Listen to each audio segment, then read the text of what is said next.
Good evening, guys. So this is Arvind from Cyberonics, and I welcome you all to this final and last session of Hacktober Fest 2K22. So for this session, we have Mr. Ashwani Kumar here, who is the founder of Cyber Kalki Security and speaker of SWAP and Null community. So talking about sir, he is an expert in various domains of cybersecurity, and yes, he's doing great job in the field of cyber. Welcome you, sir, and taking a session on OSINT and threat hunting now. So I will be enriching you all with his words. So, sir, you can just carry on with the session. And sorry for calling us, sir. No worries, no worries. So, hi, great catching up with you all. I'm very glad to be in this platform where I can speak to young enthusiasts as well as cybersecurity professionals. Am I audible clearly? Yes, sir. Great. So, yeah, as all Arvind had already explained about me, I will just give a few glimpses about what we do, and then we can start on the topic which is in the scope today. So, this you can see our screen, right? Is it visible? Hello, Yeah, hello. yeah, Is it visible? Great. So yeah, this is our company portfolio.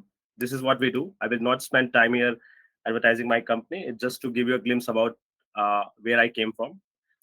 This is a bunch of nerds and hackers that have come together to basically solve a problem statement that is lying within our critical infrastructure. When we are talking about power plant, nuclear reactors, manufacturing houses, medicinal plants, chemical factories, right?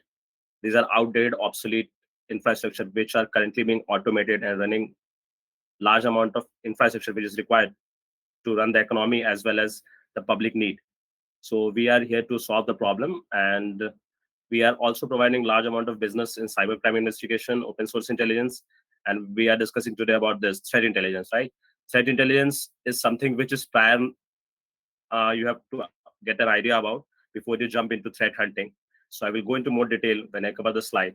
This is the domain which is our forte, OTICS security assessment, that covers all kind of critical infrastructure. And also we serve application and network security as our business models. Apart from that, we also provide cyber of excellence lab to colleges and academic who want to grow and increase their cyber security students within the environment. And then we also provide cyber incident services. Suppose a company has faced breach or any malware ransomware attack, we also help them to recover from them, detect the hacker, and basically ensure that the hacker will never ever get into the environment again. This is about the company. You can go on to services.cyberkalki.net to more about the company.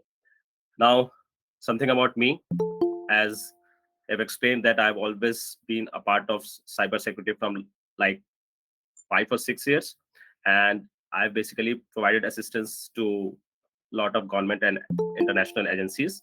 And there as well, I have been an active speaker in Null OWASP and international security summits.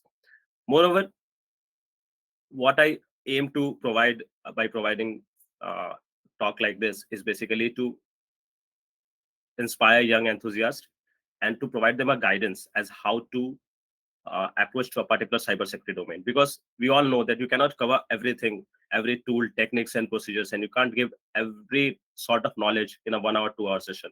So, what would be my approach is basically to give you a mindset, basically approach as how to do OSINT and threat hunting.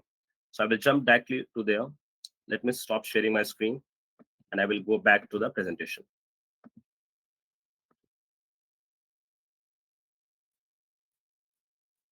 Let me know once it is visible. Is it visible? Yes, sir. Great. So let's start with the topic of today, open source intelligence and threat hunting. For all of you here, how many are aware of open source intelligence, like how we use in our day-to-day life? Anyone from the audience would like to give a one-liner about what is OSINT?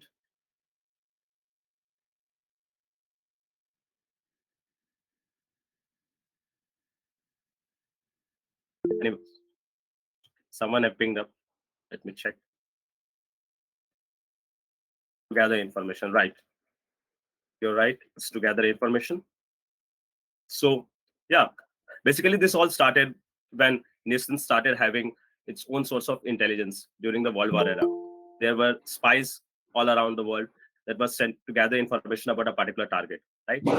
Those target could be a company, it could be a high profile individual, or it could be a criminal profile, right? So this all started when we have to spend a lot of resources, expensive gadgets and gizmos to basically equip the particular spy or the OSINT or the intelligence person to get information from a particular environment or a situation. But then came a time of internet, right? We know a lot of information we can extract out from the system itself, because every user, whether he is in social media or not, whether he is actively using internet or not, have some presence of digital footprint in the internet world. So that's where OSINT came up. And nowadays, it's been such a big domain that not only military and defense personnel or the nation states are using, but also companies are using, right? To gain information about the other rival companies. I'm not talking about only cyber security. Think broadly on a form of business perspective. Even companies who are going on to business intelligence try to extract information about how they can use this information, and like gaining information about the new business projects that the rival companies are having. What about the market projections, right? Those are also marketing information, those are also open source information. So these marketing and when I say uh, sales companies use this kind of intelligence to get ahead of their rival companies. That is where open source intelligence also comes. In cyber security, when we are talking, open source intelligence comes into three profile. For gaining information about a targeted individual, that is a high profile individual, a political person, an activist, or a criminal profile. There is a disturbance. Please mute the microphone. Yeah. So this high profile targeted individuals having OSINT done to them is done by law enforcement agencies with a legal jurisdiction, right? That they want to gain information about some scam or fraudster or some malicious campaign that is running out. You have seen a lot of hate speech and all going around social media also. So law enforcement actively dwells into it to find out who are the person who is spreading this kind of rumor or creating a havoc in social media. Now, what was the agenda that we will cover today? As I told that there will not be much tools and techniques that can be covered, because if we go into that, explaining one tool will take 15 minutes of time, and we have to cover two broad domains of cybersecurity today. That is OSINT and threat hunting, which is totally different from each other, right? So we'll go into explaining more concepts and approach how we can use it, and actually give you an impact what it has around the world. So foundation of OSINT we will cover. We will cover how to gather, search, and analyze OSINT, how to give social media OSINT information, how to get geolocation information, tracking a person of interest and threat group, the dark web. We'll discuss something about latest breaches and international issues that have been occurred due to the OSINT. And we also give you a glimpse about scenario-driven approach, right? If you are working in an organization, how you target a company or a domain or a particular IP or maybe a individual to gain information about the target. And then there is some OSINT playbook which have been made up so that you can do sequentially and holistically your work of finding the threat intelligence. Now, let's go into the foundation. What is OSINT? As we all know, that it is basically extracting information from publicly available resources. Now, there are some open resources, right? The open resources means not only the web which you see, which is basically 5% of it. There is a lot of web which you do not see, that is deep web and dark web.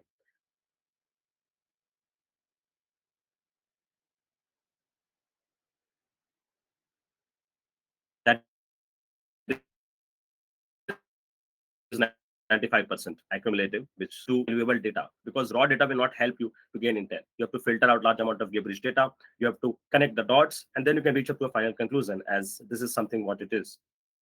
And yeah, OSINT is not limited to the particular use case which you do in your organization. It is used across domains. As I have already told, it is used by government, private organizations, militaries, as well as by the business companies. It provides basically a 360-degree information of the particular piece of interest you are looking for. It is basically starts its origin from US, as always. Everything starts from US. So as because their defense is quite adaptive in gaining new information, they have concepted this technology back in 2000, and you can see a lot of attacks that have been done in July 2004 also following the September 11 attacks. The 9/11 Commission recommended the creation of open source intelligence agency. So this is not just a domain for them; it's a basically an internal agency for them to gain information about the rival nation states or terrorist organizations who are planning any kind of sabotage or attacks within the nation boundary.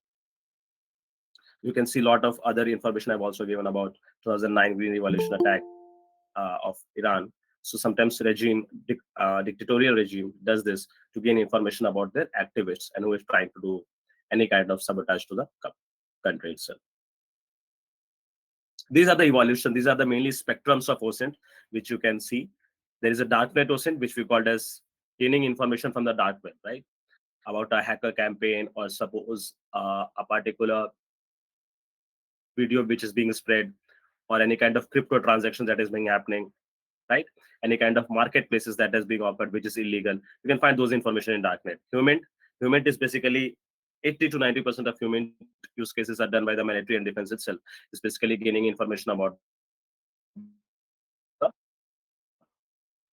targeted individual. And then there is WebEnt. So all of you new researchers and the people who are just stepping into cybersecurity, most of your time is spent into WebEnt, which is gaining information about the website and IP itself, the domain itself, which you do via kind of IP gathering, DNS lookup, subdomain enumeration, all sort of information gathering phase and the techniques that you use come under WebEnt. Then there is SOCMENT, which law enforcement as well as marketing and sales agencies, brand activation companies all do that basically to gain information about the social media, how their brand are doing, what they can do to improve their brand or the company itself, and is there a kind of defamation campaign or a reputational damage being done by social media. So nowadays a stock can go up and down just because someone have tweeted bad about your company, right?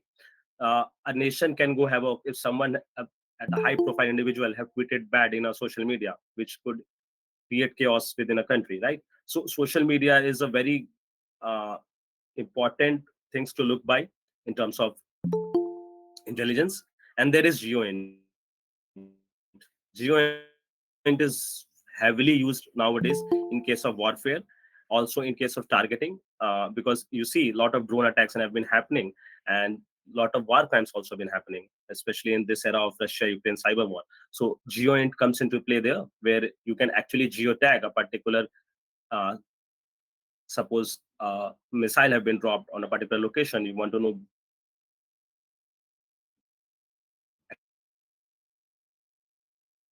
exactly location, or is it have happened or not, or it's a fake news. Tag the geolocation and you see whether the image is right or it is a fake. So not only that, GeoInt also helps you to target the geolocation of a crime individual. So law enforcement uses that. Now understanding OSINT, as I told, we have to go on a mindset basis here. Whenever you are tasked to give an OSINT information on an individual, you're basically a virtual detective. So you have to gain a lot of information from resources. You have to filter it out, uh, narrow it down to what is legit and what is valuable. And then there are some cases in law enforcement work we do that we have to sometimes interact with the investigators, right? The on-field detectives, the law enforcement, lawyers, and all that. So gathering all these pieces of information and reaching to a conclusion, that's professionally what OSINT analysts have to do day by day. Now, sources of OSINT, there are a lot of sources as per the use case. Like for example, you are digging about a particular bill or law uh, or a law clauses and all that. So you have to go to public documents. When you are digging information about the company's portfolio and all that, you have to go to stock market. You have to read what the projects they are doing, how well they are doing, what kind of technology they are depending on, and all that. If you're targeting a particular individual, you have to go across social media and blogs and all that they do, their maybe their home addresses and all that, where they live in. And then there is information around satellite imagery like Google Maps, Google Earth, Planet Earth, etc., which you can use to gain information about navigation, maritime, and all that. You see lot amount of uh, maritime security, and Indian Navy or any navy across the nation uses this satellite imagery tools basically to track their vessels. So suppose if a illegal dock or illegal ship lands into a Mumbai coast, it will be easy to detect by using satellite imagery. On border areas also, satellite imagery is used to basically track any infiltration. Then there is darknet market and forums, which we all know about. So what can we find from OSINT? We can find compromised and breached credentials. You all might have seen there are various websites which are popping up, which will tell you that whether your email have been hacked or not. So they basically have large amount of collections or credentials dumped in their backend, which they cross check and tell you whether your credentials are exposed or not. Then there are email and domain information, which you do via form of web intelligence. Personal and background information. For any companies that you get hired, the companies do a background verification check, whether you are fit for the role or not. That is not the fit for role as in professionally. That is basically, are you culturally fit for not, if you have any criminal background or not. So these information can be collected from these sources. Then there is darknet searches. I've also told about interconnected device information. So you've heard about Shodan, Grey Noise, Census. These are basically different kind of search engines, which is IoT search engine, gives you an exposure about the internet of device which are exposed, which you can easily be connected on a public IP, and then you can dig more information by doing active OSINT.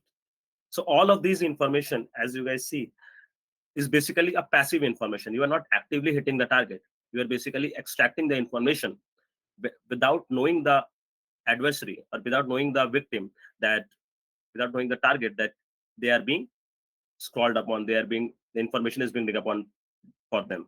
So this is very good in that sense, where you don't want your target to know that they have been looked upon, right? So OSINT process, as we all know, everything starts from identification and collecting, then data harvesting, whether the data is relevant, the data is complete, then there is data processing. This is a process which you have to follow, whether you are being a L1 OSINT analyst or you become an OSINT expert in next 5 or 6 years. You have to go by this logic, because there is something, a model which is being used iteratively in a OSINT domain. Then you have came a process of data processing and data analysis. This is the most important domain in OSINT process, most important cycle in OSINT process, where you connect all the dots and starts the data from multiple sources and reach to a particular conclusion, and then you draft a final report. I've also given OSINT workflow, which you guys can basically use. I will share this after the session. And this is basically a mind map which you can use when you want to target a particular use case. Suppose you're targeting a personal information. So what information you can gather? You can gather email name. You can go to LinkedIn and find out the CV. You can go to its telephone book. There are digital telephone books also available. You can go to professional career sites. You can call their company and get more information. Go to their neighbors and ask some information about them. Then there is organizational information, network information, and then there are potential findings, which is related to any particular crime or suppose a high-profile individual you want to target about. Partner, is some kind of disturbance here? Sorry, sir. We have removed the person from the group. Yeah, please do. I don't want those kind of nuisance. Cool. No worries. There is always one person stupid. So collection, analysis, and knowledge extraction. These are the three main cycles which you use on a day-to-day basis, basically to reach to a particular conclusion and give a valuable intel to your person above your company, which wants person above your rank, which will need this information to go and do some kind of investigation. Because this is not, understand, this is not the complete report that is required by the company or the law enforcement to reach to a particular conclusion, but they can use this as a base information so that they can dig out more easily and find out the criminal easily. As I said, like geolocation, if you give a law enforcement geolocation of the tweet which is shared by a crime individual, we have been lot of tasks that we have done where we have inclined with law enforcement finding a, suppose a pornographic material have been shared, right? And by a some of a pornographic material have been shared by some explicit uh, group, which we have to target and find out where they belong to, who are the persons which are behind them, and all that. So we basically do geo tagging. We find their telephone number, to true caller hunt and all that, and find their latest GPS information, what are the different usernames they have been used, which email ID this username have been registered, what are the information regarding that email ID. So we basically connect the dots and find a valuable information which we can provide to law enforcement so that they can nab the child perpetrators. Now let's go into goal of OSINT collection. There are various ways by which we collect OSINT, and I forgot the most important way is social engineering. You sit in a cafe, you talk to a person, become his our friend, and ask simple questions like, "What is your pet name? What was the first school you went to? Which is a favorite food you like?" And these are the primary questions which you answer in your secret question answer in your email ID registration. So, understand how easy it is to get information via social engineering, but you are actively interacting with the target. Then there is denial of service. You gain a lot of information and you do this kind of attacks. Password brute force attacks helps because you basically understand what kind of passwords have been set up in this organization. Then there is target infiltration, user account takeover, identity theft. Being imposter, you basically extract all the information and create a duplicate persona of it. That is identity theft. And then there is data theft. These are offensive goals. These are basically not widely prescribed by cybersecurity researchers that go on, but these are the seven types of offensive OSINT that is being done by the criminal personality. So criminal personal, these do kind of activities to gain maybe some kind of financial financial balance, or they want to impersonate a particular individual or a company, or gain access to a certain sort of infrastructure. So we'll go on to OSINT use cases. Why do we need OSINT for business? You basically running an organization, you want to know what is exposed outside, right? How vulnerable your public exposed instances are, assets are. So that's where penetration testing come, where in the first phase you gain information what is actively available across the internet. Then there is breach detection. You want to know if your privileged credentials or even employee credentials have been breached, because they're widely dependent on multiple platforms, products, or the applications which they're using. Then there is ethical hacking. For ethical hacking, as you're going in this field, you need to know OSINT before you start any kind of exploitation or privilege escalation of your data.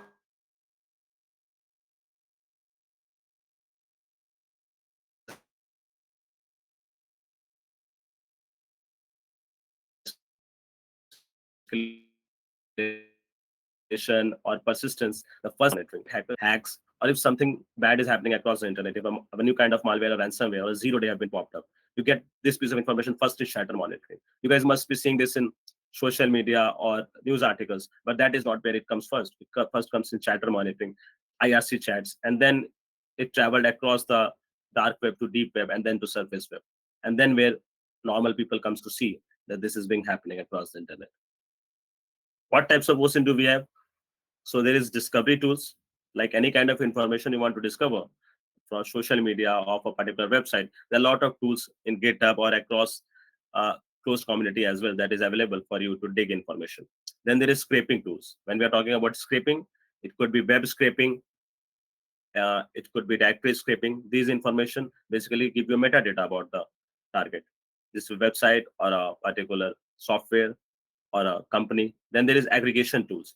You find a lot of information by discovery and scraping. You need to aggregate them, right? You need to connect the dots. And then there is aggregation tools which help you do that. And then OSINT gathering techniques.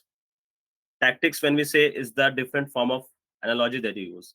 There is passive OSINT, which I've already given you information about, collecting metadata without actively hitting the target.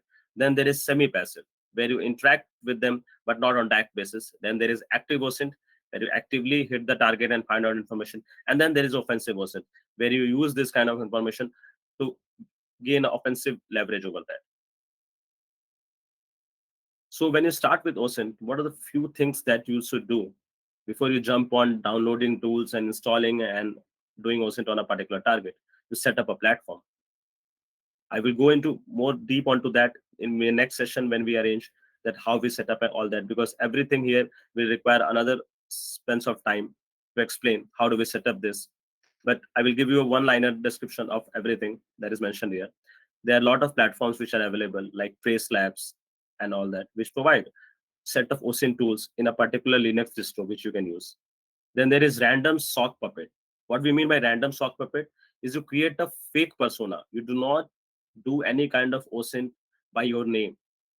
As an anonymous detective, you have to ensure that every piece of packet you are sending from your computer should not get traced back to you. So if you're digging social media OSINT, or if you're doing active target, use VPN. You create a sock puppet, maybe name like Mark Twain, right?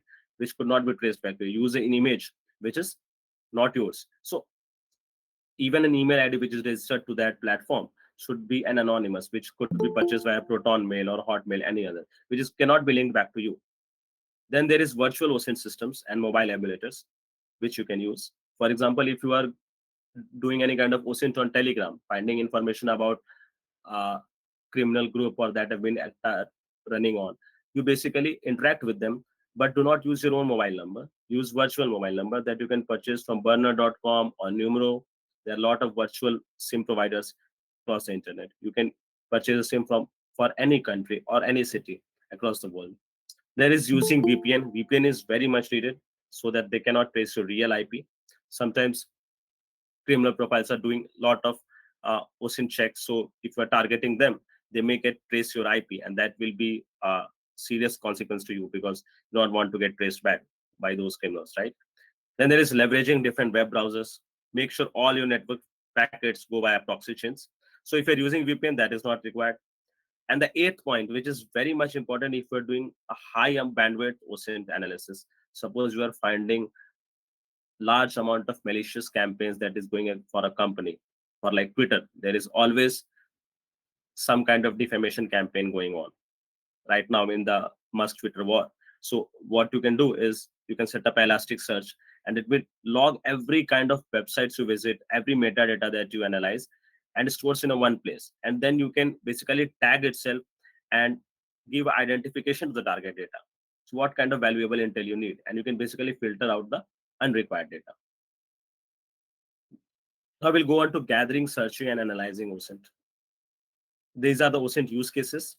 I think I will also need to check up the time because we have very less time to explain all this. So I will go into different use cases. This we have already covered. I will jump directly to the OSINT frameworks. These are some of the frameworks which you can use. Recon Engine is a very good tool in GitHub. Shodan you already aware of.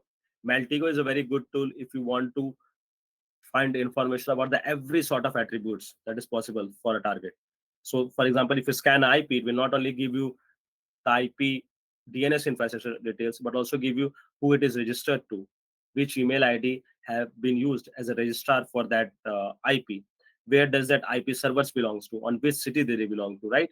Who are the people running that organization, which organization these IPs are connected to, or which routers these IPs are connected to. So all sort of graphical information can be provided by Maltigo.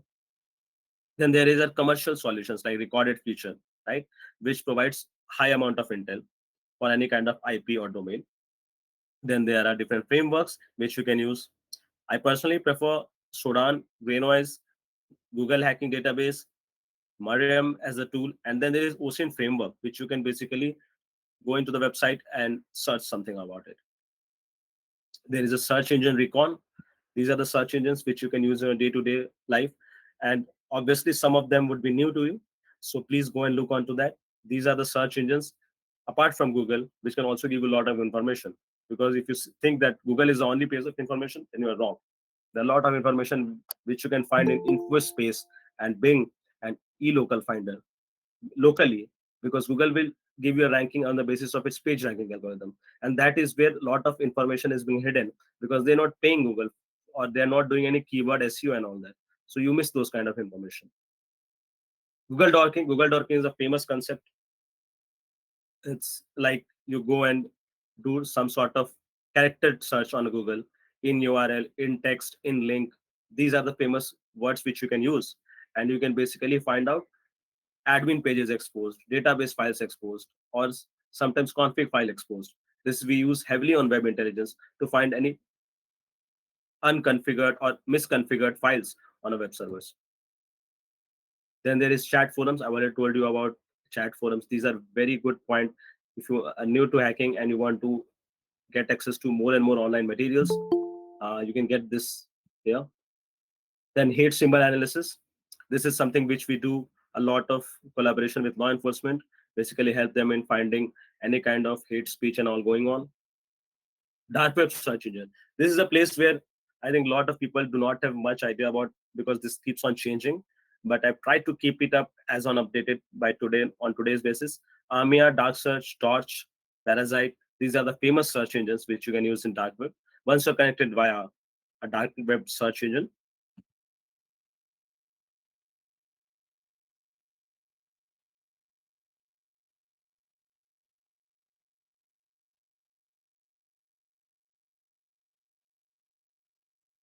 then there is file meta-analysis. You get a file from some of the forensic evidence or some information that is not visible. Like in Instagram, you cannot find the geolocation, but then you can find the EXIF metadata.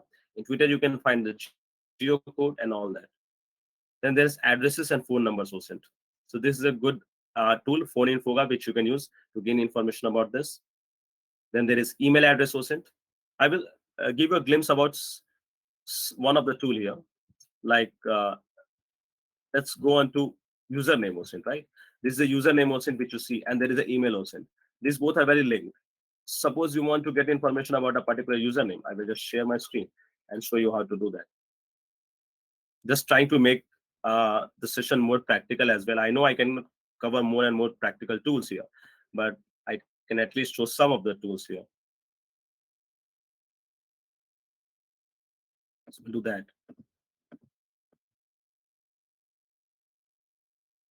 So you can see what I've did is late the most top rated Instagram accounts, right? I have checked and found that Cristiano is one of that. So what we'll do is we will open one of the online username check, which is what's my name. There are offline tools available for every use cases that I say here, but just to consume the time, we are not going to do everything on CLI, as the topic name is itself open source intelligence. So let's eradicate the CLI tools as well. Let's depend completely on websites and see what kind of information we can find. So these are the different information. These are the different platforms which are active by using the username Cristiano. Obviously, everything will be not related to Ronaldo directly. It could be a fan page. It could be someone using his name.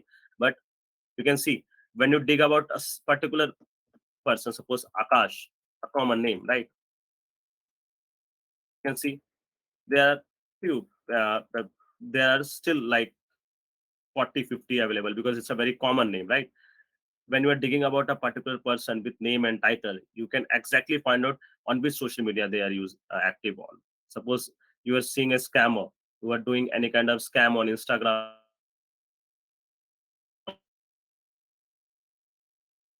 or Facebook, taking money from the people on the name of any campaign or any kind of any kind. You can use this username check to find out which social media they are present to. So basically, find out more information about the type of campaign they are doing. This is a username check, right? Then there is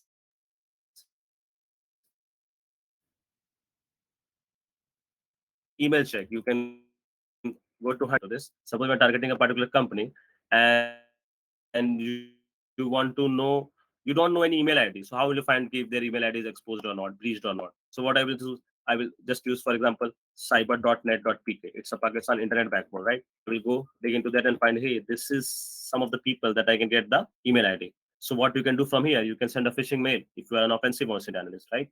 And lure them to click on the link, right? And get their credential access, then get their credential basically spawned up to you, depend upon how good you are in phishing. But if you're not good in phishing, you can maybe use this email ID, just copy it and go to haveibeenpawned.com and paste it, and voila, you have one data breach for this. So I know that this email ID have been breached. So what I need to know, I have to go and purchase this kind of email ID, right?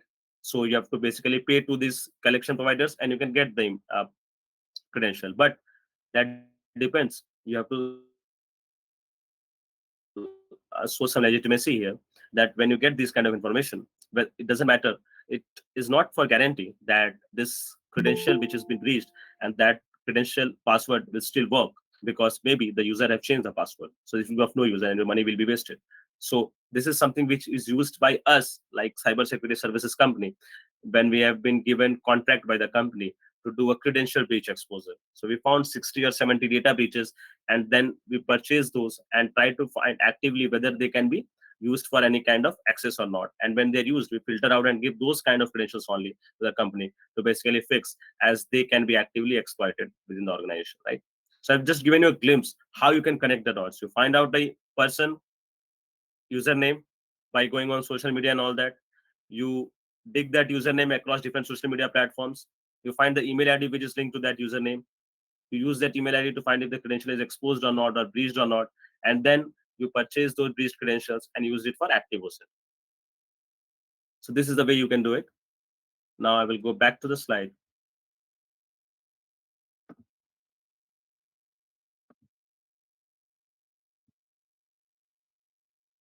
We have crossed 30 minutes, man, and I've covered just half of the OSINT. Great. So we'll go into the data leak.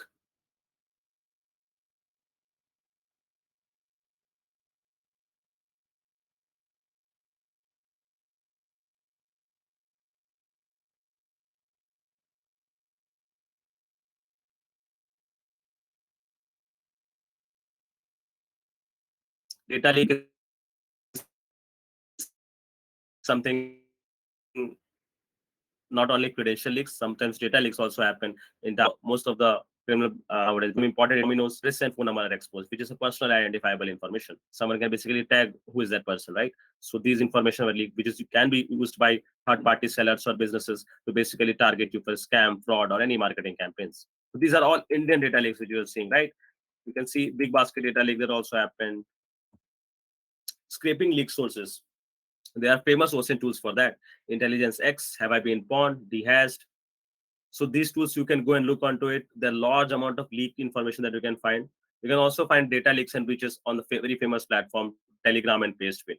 So I prefer basically Telegram and Pastebin because any recent hacks, recent malware, even zero-day attacks, you will get some kind of information. Even pirated videos, movies, everything is visible, is clearly flowing across Telegram. Well, it is encrypted, as if you're doing any bad thing, you will not get be traced back.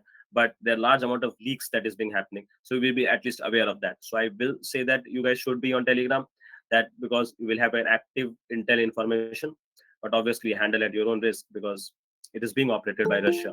So yeah, Pastebin is then again a simple paste and copy site, but you will find interesting piece of code and malware there, interesting piece of database exposure, credentials exposure there. Then there is jokers and accesses which you can use different platforms which do not provide some adequate information like Pastebin, Telegram, but may be helpful in some cases. Scraping public data. There is millions of sites for this. I have just mentioned few of them which you can use to do file and important document searching.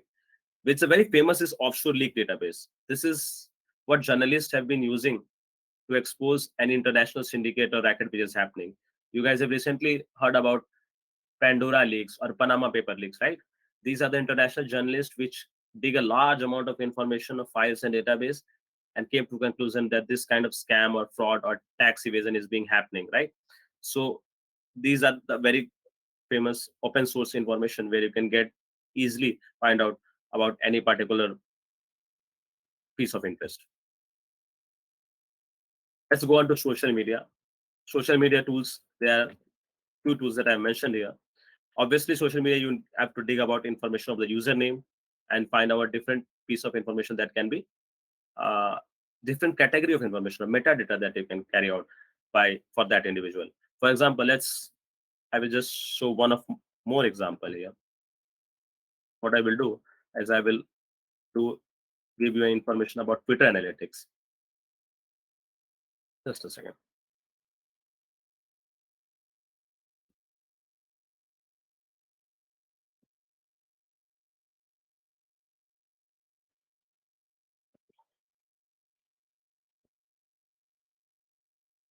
So let's see. See, this is large amount of trends that is going across Twitter, right? And we want to dig information about a particular Twitter. So what I did is I searched about the famous topic for today, that is India versus Pakistan match. So you can see the Twitter analytics here, right? And this is free. This is social bearing site. You can basically go to this site and type any Twitter handle, any geolocation of people, and you can basically see the information that is being here, shown here, right? So they not only give you the tweets, numbers, the impressions, but also tell you what kind of keywords are being used, how people are good with this, right? So you see 2% are only replying with bad words and terrible characters. More person are saying great, so you believe that almost most of the Indians are tweeting about it, right? So you can see the different keywords that are being used. These are very actively used by the organization, law enforcement, to find the temperament. If people are saying something bad about, or even by the company, if they have a good reputation or bad within the social media. You can see also the different devices which is being used. So you see this kind of information must be carved out for by these companies, this website, by the Twitter analytics. And how do they do this? There's not something which is very closed information. Every social media offers API. They basically run authenticated API from their backend and find out all the latest tweets that is being done by this hashtag or been done by this user, and give a piece of information over you to you. Sorry. Then I will just show you one more thing. Like suppose we want to know about a particular piece of what kind of social media tweets have been happening across a sensitive area. So consider a scenario where law enforcement or a military person is trying to find out if there is a rumor being spread by some separatist or some terrorist organization in our Jammu and Kashmir, right? So what they will do is they will use the geocode of Kashmir. They will dig out this geocode and they will run it here, okay, and give a spectrum of 10-kilometer radius, right? One second.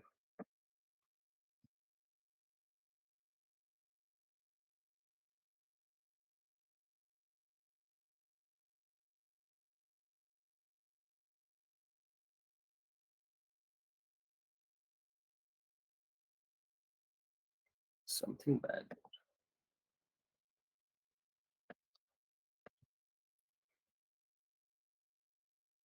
Yes. So you see all this. You see this tweet from Sopore, right? This is some area of Kashmir which is lies the 10-kilometer radius of Srinagar. So we have used the geocode of Srinagar, and then we can filter out the information which is being spread by the user across the 10-kilometer radius. So suppose I want to find out exact around this 1 kilometer who is tweeting what, I can just go and spread the radius to 1 kilometer, and you see I can exactly find out the tweets which is happening across that particular area. So suppose you want to target a particular vicinity or a city or a locality, and you want to know what they are tweeting, right? Or what is the neighbor's area locality is tweeting. You can find out those kind of information also. You can drill it down to 1 kilometer or maybe like 0.5 kilometer, depending upon the radius spectrum. But the geocode will help you. This metadata as being exposed by Twitter, which helps us also to find out the information about if anyone is tweeting what, if anyone is tweeting from which location, what geolocation. It can be reverse searches as well. So as I have searched via geocode, I can also get information about the geolocation of a person. So yeah, this is one use case. I'll go back to the slide.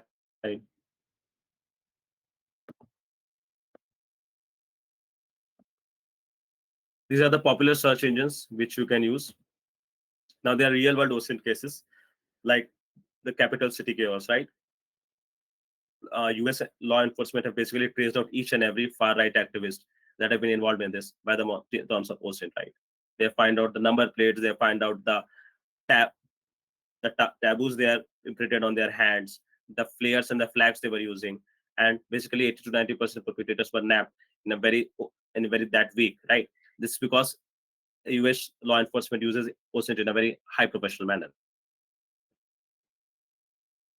See, FBI zoomed in on photos and videos of the scene on Instagram and Vimeo, and which led them to spot a peace sign tattoo on Blumenthal's right forearm. So they have zoom on a tattoo and find out who were the actual person that belong to that group, which have that tattoo as a symbol. And then they basically catch the leaders of that organization, and they basically dig out whole team who is involved in the capital riot attack. So it was so easy for them just because of use of OSINT. Now, kidnapping and missing persons. This is a very social active OSINT use case. I and my company have been actively involved in this. We have worked with UNICEF and WHO in helping child to get their home. Basically, if there some kind of child trafficking or human trafficking campaign, by finding their last traces. Maybe sometimes we have found their information in dark web, right, in some explicit data or video, and sometimes we have found their photos in nearby metro stations, right. So we help these information, give them to law enforcement. So Interpol and FBI basically does expose this kind of uh, not exposed, because basically they give list of missing persons for the online OSINT activist to help them find this child, so that they can reach to their homes or parents. Sometimes these are being used by most wanted also. So you see the NIA most wanted, what kind of information is being spread. So basically dig out and find out any image which is being spread out for this person, any person linked to this person, or anywhere if this person is being tagged, they can basically get an alert on it. So these information are actively used by uh, military or intelligence agencies. So there are a few activities that I will be giving you after this session, which you can use in your as a homework, or you can say as a practice. Is find 5 employee email address for any organization, and find the usernames and investigate user and gather all relevant metadata about it. Right. I've already explained the SOC, so I will not spend much time here, because we have also to go on to threat hunting. Please see this kind of information are also available. Sometimes exposing this kind of sensitive details is also too bad, where someone click the photos of your SOC or a security operation room or network operation room. This is basically exposing large amount of metadata, where your cameras are put up, which systems are dependent on, right? So that's why clicking photos on a corporate environment is now considered bad. Now, there are tools and techniques for social media intelligence. You can go and look onto each of these tools. I have basically explained you the Twitter fall and the social beaver as one of the tools of Twitter. There are other also tools like 13 or 15 tools for Twitter only. And for other social media, there are a lot of tools on GitHub as well. So online and offline tools, both in a mix of combination, you can use to gain more and more data about a targeted individual. Then there is LinkedIn data OSINT analysis. This is a very interesting piece of analysis that you can do on a LinkedIn. You can find out about a scam company or a fraud company. Suppose there was a company called Freedom 250, right, where you're providing mobile phones on 250 rupees across Delhi. So we have done a deep OSINT onto that and find that it was fake and given that information to social law enforcement. This has happened because we find that the person who is running this has been actively uh, bad credential across social media, and they have been using another company alias name across Twitter and all that to run the campaigns to lure the victims for the purchasing the mobile phone, right? And there is Instagram OSINT analysis. You see this tool called Instagram OSINT or InstaLooter. This is the most widely used tool for Instagram analysis. These are used by brand activation and social media campaigns also to find out information about the influencer who have the most number of followers, right, and all that. You can do this kind of analysis. There is an activity I've set up for Instagram as well as. Then there is Twitter OSINT analysis. I've already explained that. There is an activity for that as well. So 3 activities I've given: one for Twitter, one for Instagram, and one for what for one? Yeah, one for normal employee level email address and username OSINT. Now let's go into Geo OSINT. Geo OSINT is something which is widely used by nowadays as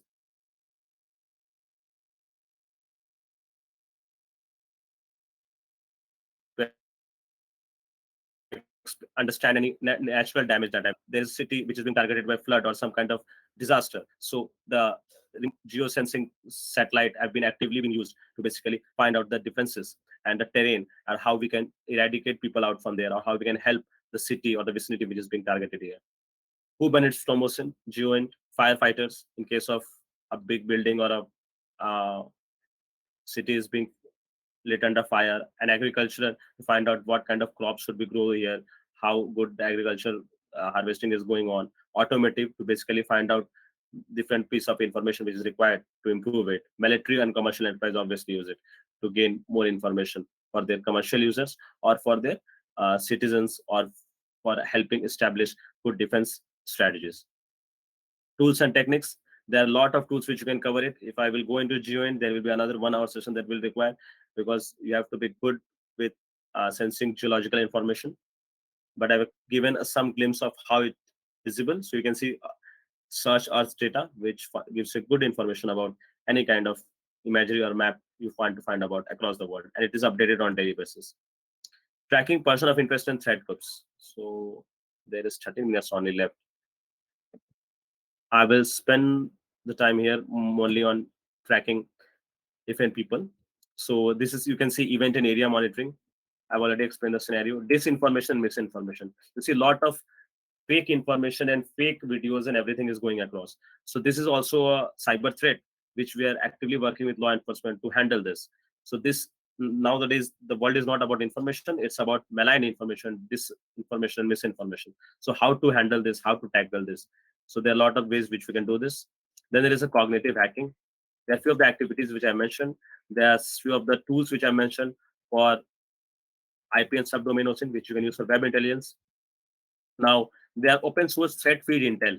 If any recent cyber attacks or breaches have come, or latest malware have been developed, you can consider these websites for gaining more information on threat feeds.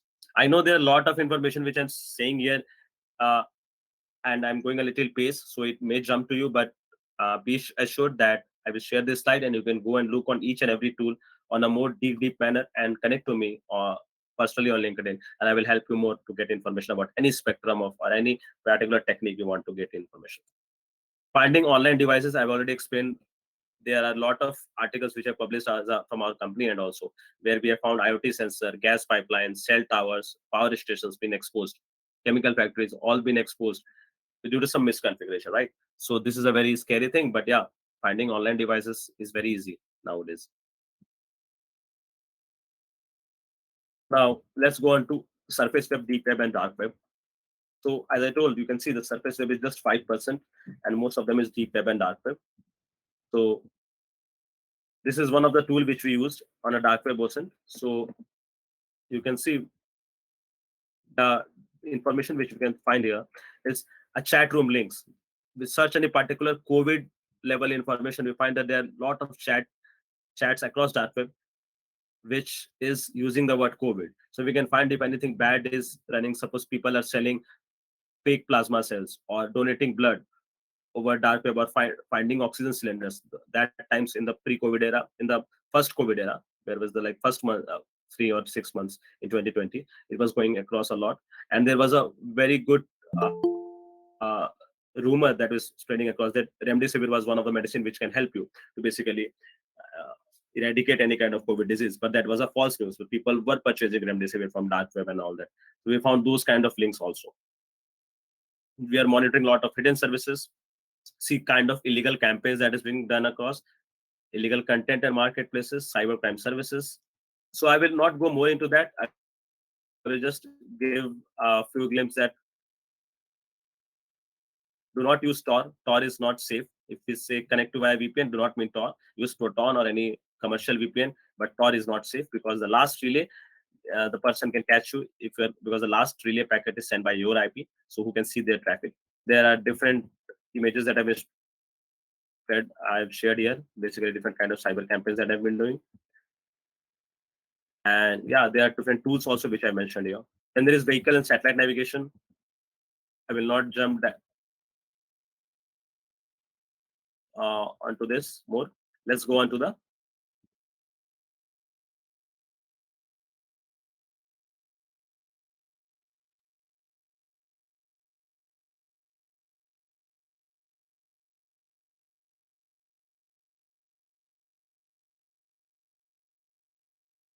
threat hunting part.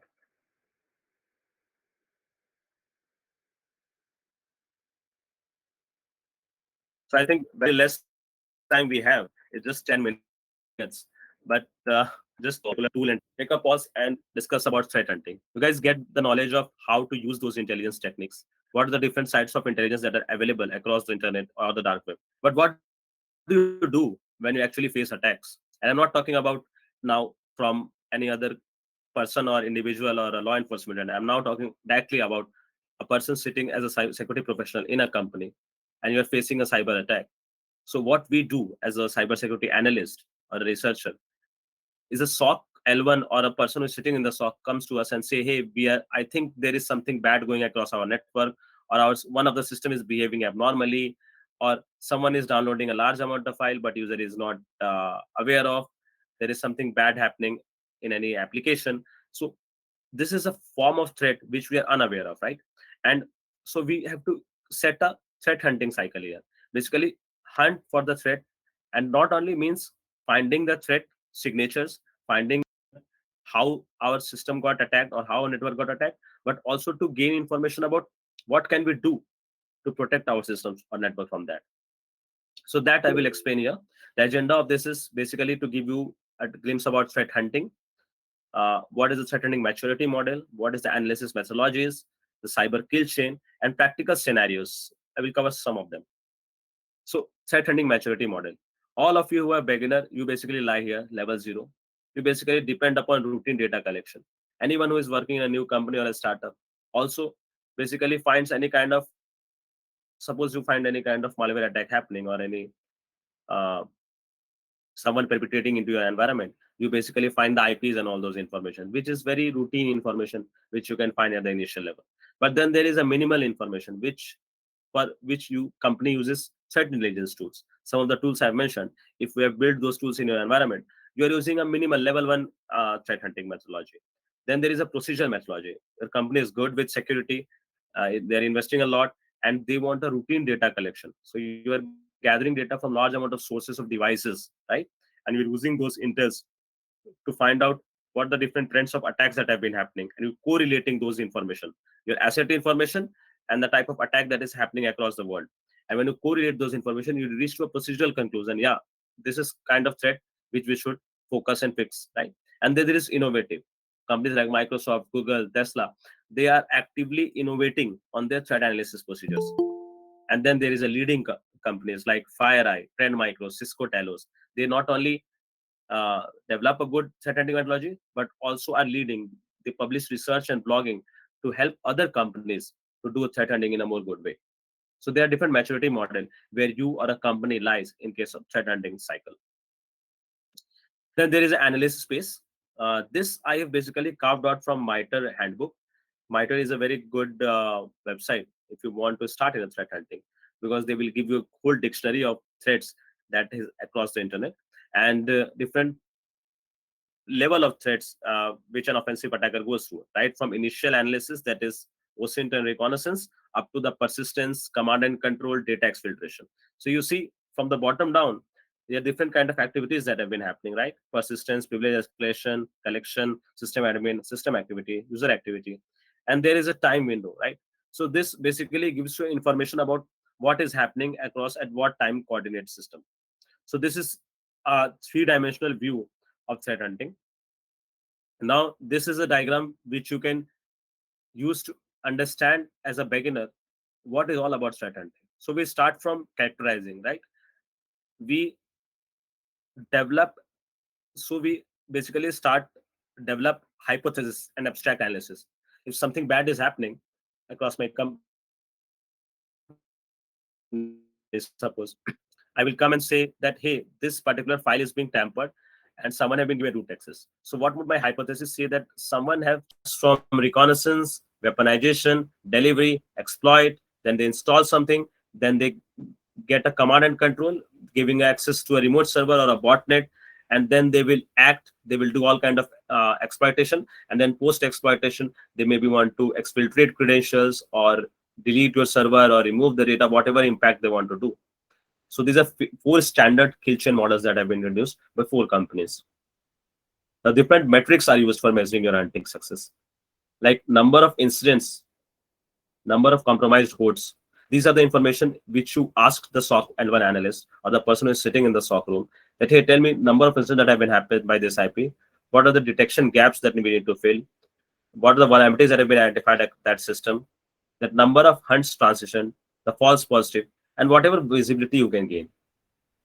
Now, to explain this, I will also spend some time on threat hunting techniques. These are the four important techniques that you should learn upon.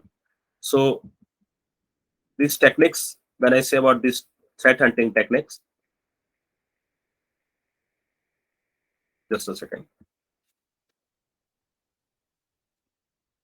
Yeah, searching is a technique where you dig information about the company.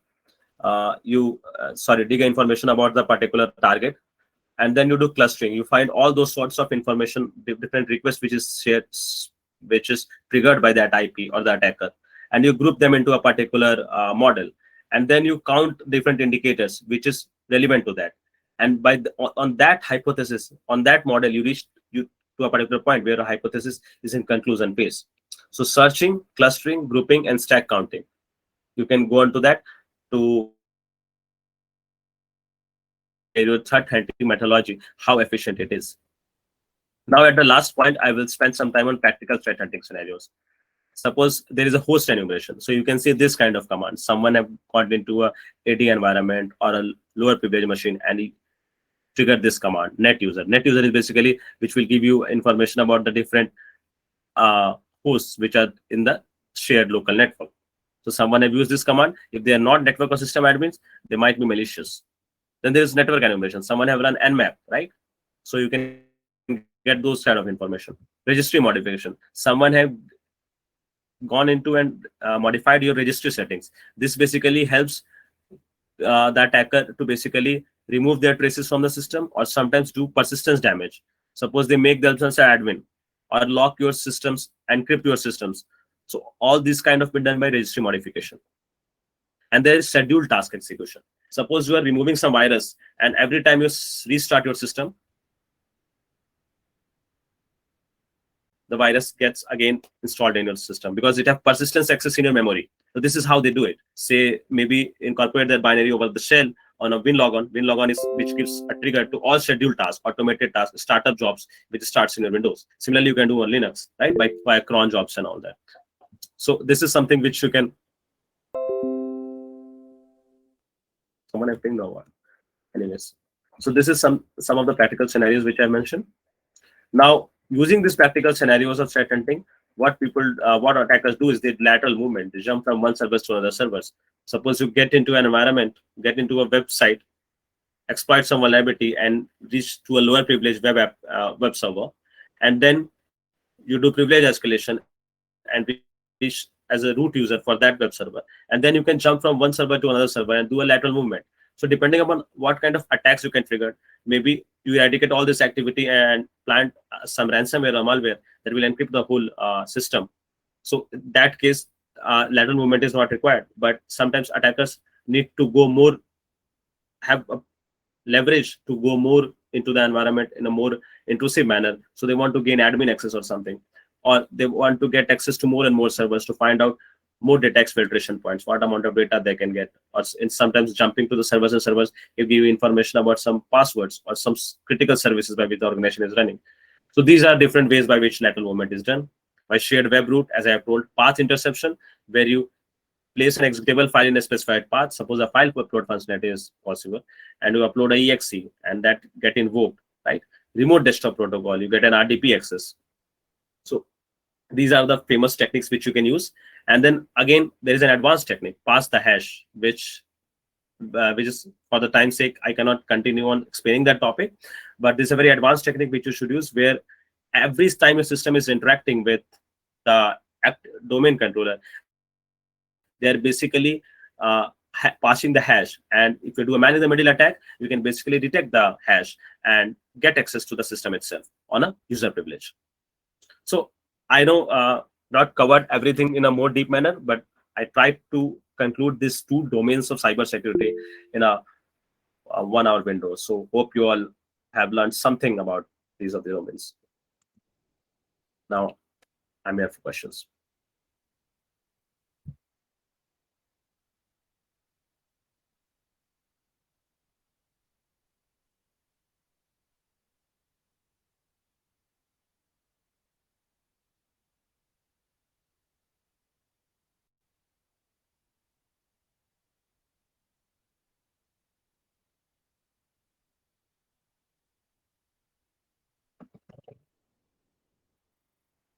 Hello, Team Cyberonics. Is anybody there?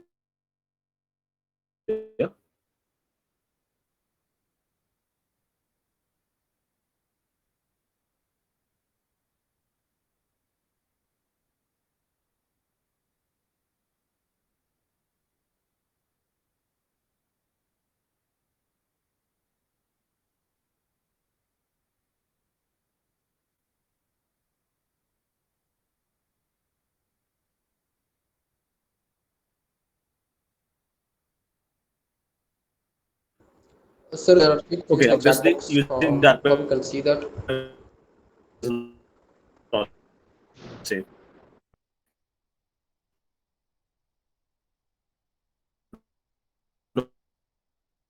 I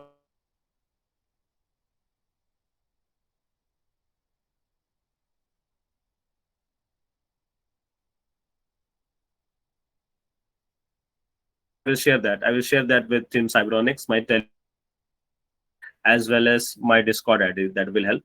And I will share the PPT as well. Can you recommend any VPN for Windows antivirus? So Windows antivirus do not use any other non-Windows antivirus for Windows itself. Microsoft have a very good Windows Defender that let's keep it enabled. And that is the threat hunting team itself, thousands of people was sitting and making this thing work. So you can depend on that. Do not use any third-party antivirus. Can you recommend any VPN? I think, as I said about browser, I would not recommend any VPN on my say, but as per my experience goes, I believe Proton VPN, which is a Swiss Army made VPN technology, that you can use, and that is itself a safe. Can you explain about Iran virus on nuclear reactor? Great, man. That is one of the key forte that we're working on. So it was a Stuxnet virus. So Stuxnet virus was a how can I say, an OT malware, right? It's an operational technology. OT is a field which we use, like you use IoT, right? OT is a field which we use for critical infrastructure like power sectors and nuclear reactors and all that. They basically depends on OT devices. So what have happened with the Stuxnet is that Iran was preparing a nuclear warhead, right? And there is a nuclear enrichment facility located at Natanz. It's a city in Iran. And what these hackers have done, they basically planted a malware so sophisticated, and that malware have a proprietary set of controls and access to the nuclear centrifuge. So it basically goes into the centrifuge, increases the temperature, and make it so high that it get blast. So it was done so intentionally and so pre-programmed way that even the doubt came that the Siemens and the Modicon, who were the uh, service providers, who were the vendors whose products this Iran nuclear plant was running on, they were also part of it. Because without being them part of it, no malware author could have access to that proprietary code.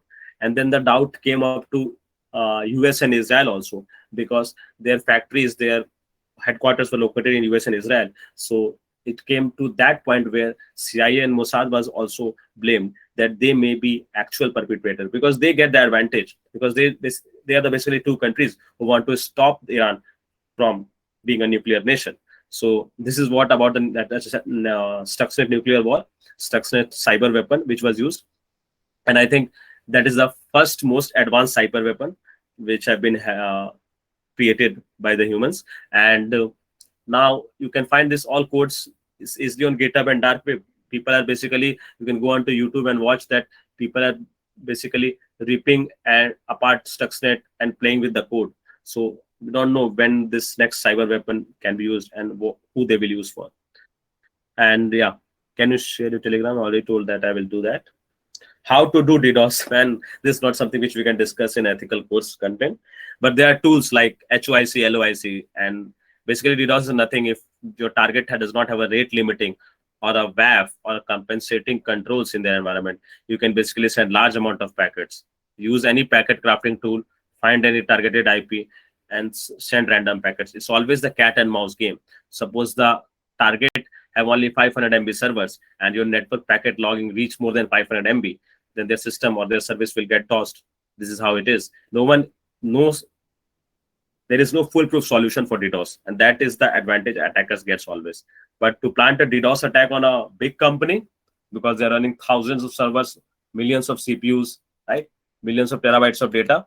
You cannot easily do so. You need, so that's why a particular threat hacker group who have access to millions of botnets do attack on real time simultaneously. So DOS one service of these companies. Which VPN to use to dark web? I said about Proton. Proton is good for that. How to be fully anonymous while surfing dark web or surface web? Obviously, you have to do not share your personal information. Second is use VPN, Proton or other VPN. If you do not use VPN, or even if you use VPN, configure proxy chain. Your IP should get randomly changed, and you can purchase anonymous IPs from various locations across the world. And you basically set a script that every 10 seconds or every 20 seconds, the IP would get changed. So anyone tracing you back will not be able to detect your actual IP. So yeah, you can read about Facebook data leak. This is not one data leak. Facebook have multiple data leaks. Not about Facebook. Every organization now, even Google have like tens of data leaks till now. So these are data leaks of sometimes about user, sometimes about any particular post, sometimes about your metadata, right? So basically, different organization or hackers or business parties basically want your metadata to basically sell out product to you, right? This is what is being done by the form of cookies. Now it's done by the form of data leak, right? So as they capture large amount of data, their data leak is also very sensitive. You suppose that Facebook is capturing so much about you. So if the data leak happens there is so much about you that is exposed, right? Yeah, this is all. I answered every question, I suppose.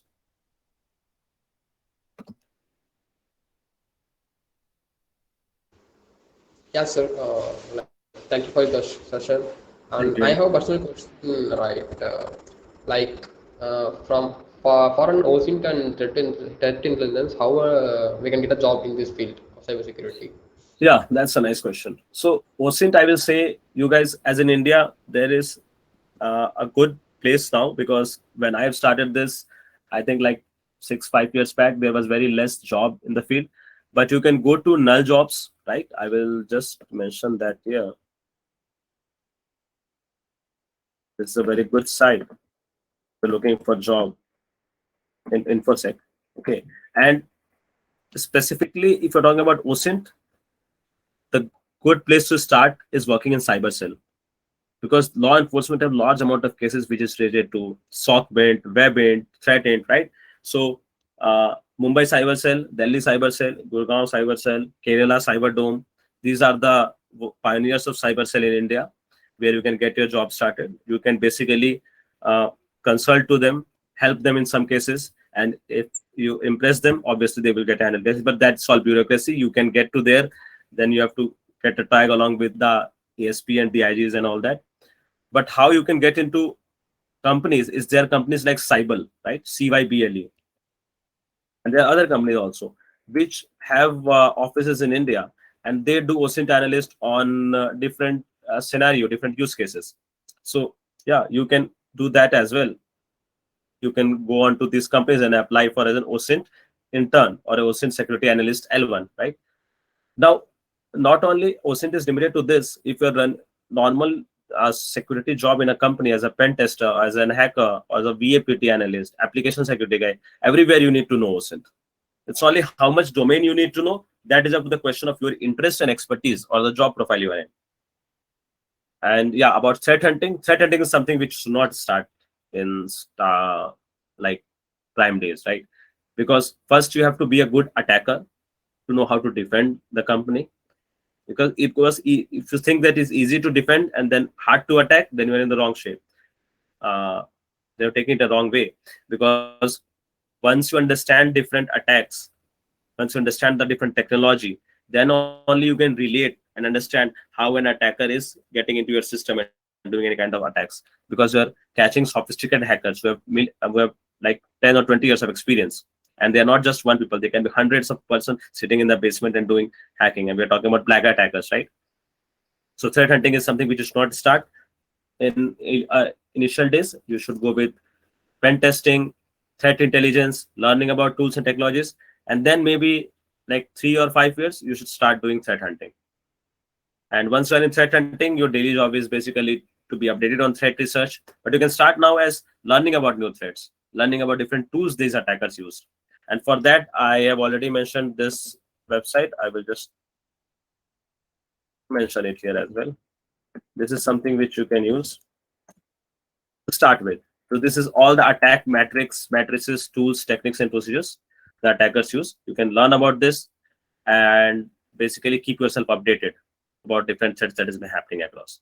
And obviously, Twitter is a very good point because every day you will find large amount of hacks, leaks spreading across, and Twitter is a good place. Then Telegram, these are the two places, and then obviously, MITRE resources will help you to get started.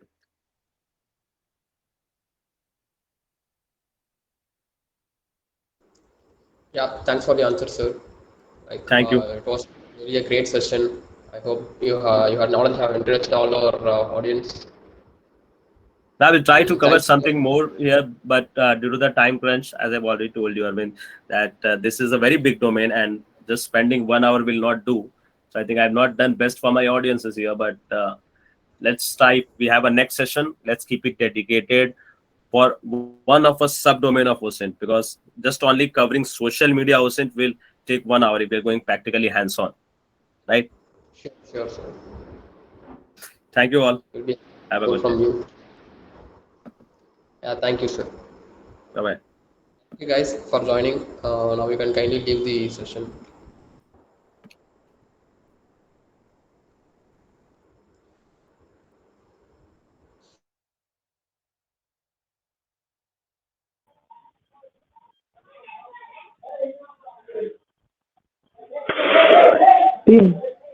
The attendance will be shared in the WhatsApp group. Don't worry about that, right?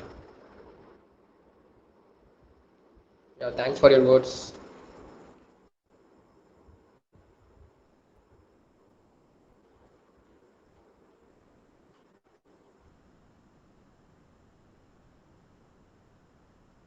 And we will be sharing the recording content and the PPT content soon.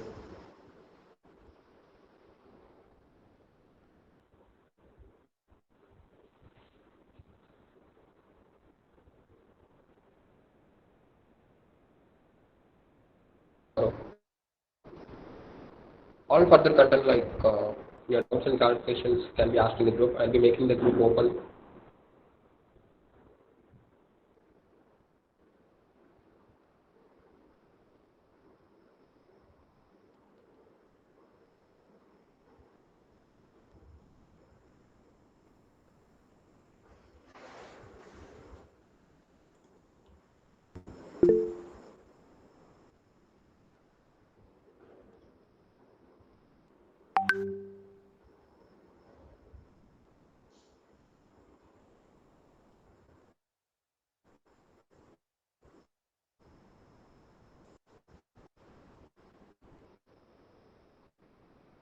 Yeah, you can leave the session. Session is over for now.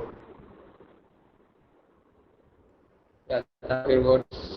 Certificate will be sharing. Will be receiving your certificates to your mail.